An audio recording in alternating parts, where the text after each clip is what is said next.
بسم اللہ الرحمن الرحیم۔ ہر مشکل اور پریشانی سے نجات کے لیے اگر آپ سخت مشکل میں ہیں، کوئی بڑے سے بڑی پریشانی ہے تو فوراً یہ دعا پڑھیں۔ بہت ہی مجرب دعا ہے۔ اللہ تعالیٰ غیب سے کوئی نہ کوئی وسیلہ بنا دے گا اور آپ کی مشکل حل ہو جائے گی۔ تو دعا یہ ہے، ربی انی لما انزلت الی من خیر فقیر۔ ترجمہ: اے میرے پروردگار، میں اپنے لیے نازل کی گئی ہر بھلائی کا محتاج ہوں۔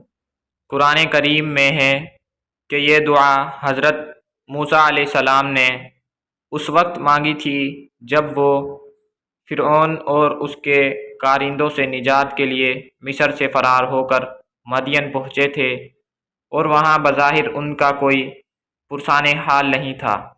تو اللہ تعالیٰ نے اس دعا کی برکت سے ان کی ملاقات حضرت شعیب علیہ السلام سے کرائی اور ان کی خوشگوار زندگی کا آغاز ہوا۔ تو دوستو، یہ دعا بہت ہی مجرب ہے۔ اگر آپ پر کوئی بھی سخت مشکل آ گئی ہے یا آپ کسی مصیبت میں گرے ہوئے ہیں تو یہ اس دعا کو کثرت سے پڑھیں۔ انشاءاللہ آپ کی مشکل جلد ہی حل ہو جائے گی اور اللہ تعالیٰ غیب سے آپ کا کوئی وسیلہ بنا دے گا۔